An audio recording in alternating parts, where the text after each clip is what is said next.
En tiempos de guerra, incluso los filósofos y los sociólogos deben tomar partido. En tiempos de amenazas civilizatorias, comprometerse con el presente es más que obligatorio. Se convierte en necesario para poder sobrevivir. Esta es la historia de Herbert Marcuse, un marxista crítico y teórico social, cuya lucha contra el nazismo lo llevó a trabajar para el precursor de la CIA, la OSS. ¿Cómo terminó uno de los pensadores más influyentes del siglo XX como parte de la maquinaria de inteligencia estadounidense?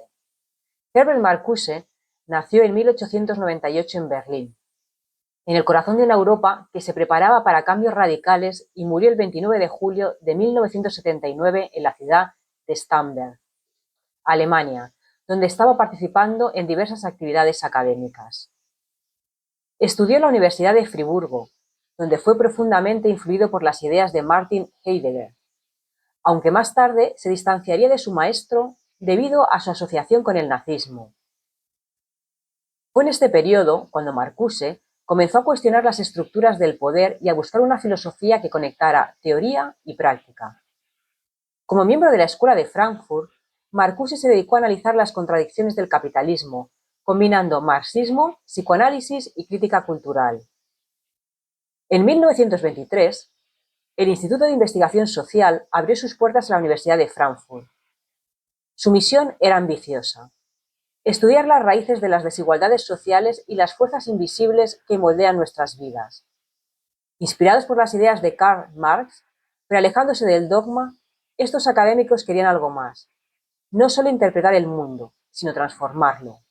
Felix Weil, un joven economista y filósofo alemán de ascendencia judía, jugó un papel clave en la fundación del instituto.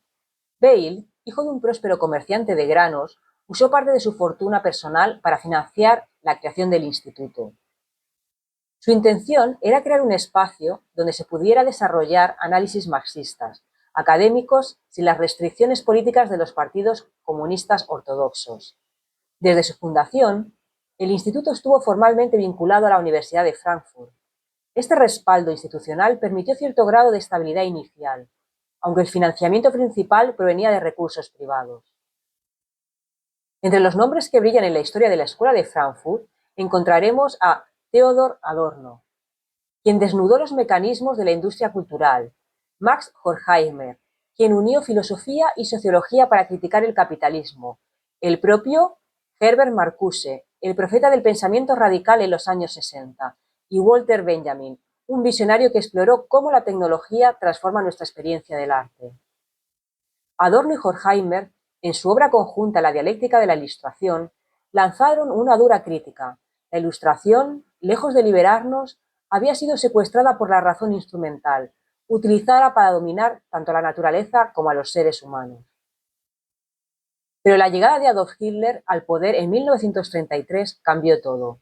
Como judío y crítico del régimen nazi, Marcuse fue forzado a huir, primero a Suiza, luego a Estados Unidos, donde su vida tomó un giro inesperado. ¿Cómo encajaba un crítico del capitalismo en una institución como la OSS? Para Marcuse, la lucha contra el nazismo justificaba esta alianza inusual. Creía que la amenaza del fascismo era tan grande que requería acciones excepcionales, incluso trabajar para el gobierno de un sistema que criticaba profundamente.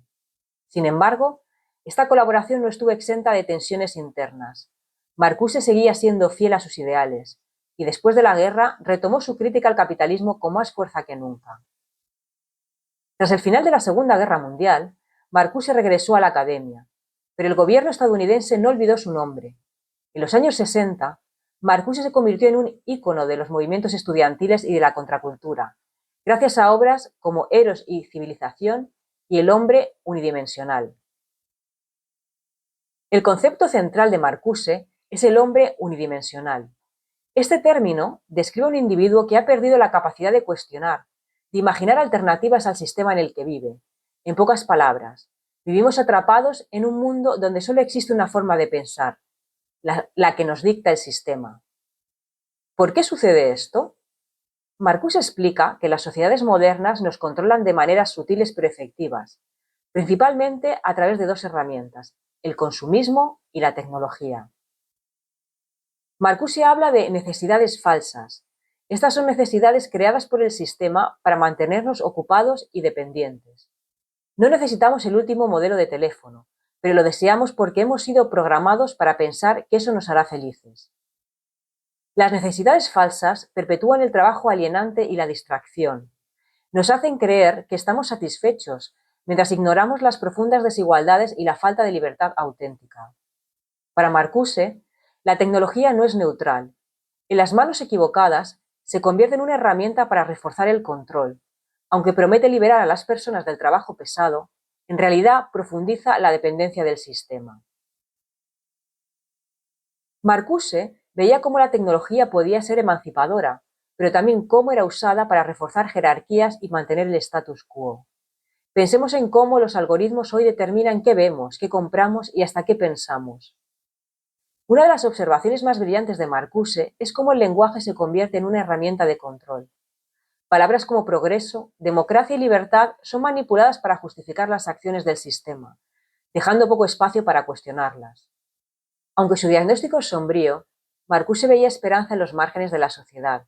Grupos como estudiantes, artistas y minorías, no totalmente absorbidos por el sistema, podrían ser las fuerzas del cambio. Publicado en 1955, Eros y civilización es una de las obras más importantes del filósofo Herbert Marcuse. En este libro, Marcuse combina las teorías de Sigmund Freud y Karl Marx para analizar cómo la sociedad moderna reprime los impulsos humanos y cómo esto perpetúa las estructuras de dominación. Marcuse se basa en las ideas de Sigmund Freud, especialmente en su libro El malestar en la cultura, donde Freud argumenta que la civilización se construye sobre la represión de los instintos humanos, particularmente del eros, el instinto de vida y placer. Según Freud, esta represión es necesaria para mantener el orden social y evitar el caos. Marcuse acepta este diagnóstico, pero introduce una crítica clave. ¿Es toda esta represión realmente necesaria? Marcuse distingue entre dos tipos de represión. Represión básica es la necesaria para la supervivencia de cualquier sociedad.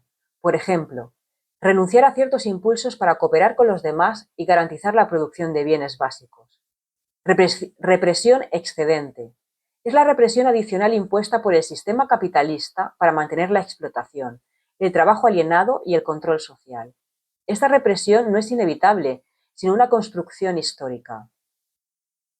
Marcuse argumenta que el capitalismo utiliza la represión excedente para canalizar los instintos humanos hacia el trabajo productivo y el consumo. El sistema reprime el eros, los impulsos de placer y creatividad, y promueve el instinto de muerte, tánatos, que se manifiesta en formas de agresión, competencia y destrucción. El capitalismo convierte el trabajo en una actividad alienante y obliga a las personas a sacrificar el placer por la productividad. En este proceso se perpetúa un ciclo de opresión psicológica y material. A pesar del pesimismo de Freud, Marcuse cree que es posible imaginar una sociedad donde el eros no esté reprimido. Sostiene que el desarrollo de la tecnología y la automatización podría liberar a la humanidad del trabajo alienante, permitiendo que las personas dediquen más tiempo a actividades creativas, artísticas y placenteras. Esta utopía requeriría una reorganización radical de la sociedad para eliminar la represión excedente y priorizar el bienestar humano por encima de la producción y el consumo. Marcuse ve el arte y la imaginación como herramientas clave para la liberación. El arte puede ofrecernos visiones de una vida no reprimida, desafiar las normas existentes y abrir caminos hacia una sociedad más libre y erótica, donde las personas vivan de acuerdo con sus instintos naturales. En última instancia, Marcuse critica a la sociedad capitalista por sofocar el potencial humano. La cultura de consumo promete placer, pero en realidad solo ofrece satisfacción superficial, dejando insatisfechos los deseos más profundos. Eros y civilización es una obra que mezcla teoría, psicoanalítica, filosofía y crítica social para proponer una visión radicalmente diferente del mundo. Marcuse no solo denuncia la represión inherente al capitalismo, sino que también imagina un mundo en el que la humanidad pueda reconciliarse con sus impulsos naturales y vivir en una sociedad más libre y creativa. La represión de Eros no es un destino inevitable, es un resultado histórico que puede ser transformado si imaginamos y luchamos por una sociedad diferente. Con el paso del tiempo, y paradójicamente, debido a sus ideas y a su activismo, el hombre que una vez trabajó para la OSS ahora era vigilado por la CIA. que temía su creciente influencia entre los jóvenes y los movimientos sociales. Por ejemplo, Marcuse fue el director de tesis de la conocida pensadora y activista Angela Davis. Marcuse, conocido por su crítica del capitalismo avanzado y su énfasis en la liberación social, fue una figura clave en el desarrollo del enfoque político de Davis. Sus ideas sobre la opresión, la resistencia y la posibilidad de transformación social resonaron profundamente en el trabajo activista de Davis. Angela Davis ha reconocido públicamente a Marcuse como una de las influencias más importantes en su formación intelectual y política. La participación de Marcuse en la OSS sigue siendo un capítulo fascinante de su vida. Su colaboración con el gobierno estadounidense muestra las complejidades de ser un intelectual en tiempos de crisis. Era un hombre atrapado entre su crítica al sistema y su necesidad de luchar contra un enemigo que amenazaba a toda la humanidad. Herbert Marcuse dedicó su vida a desenmascarar las estructuras de poder y a soñar con un mundo más libre y humano. Su paso por la OSS fue solo una batalla en una vida marcada por la lucha contra la opresión. Si te ha gustado esta historia, puedes suscribirte a nuestro canal y dar un like. Muchas gracias y nos vemos en el próximo vídeo.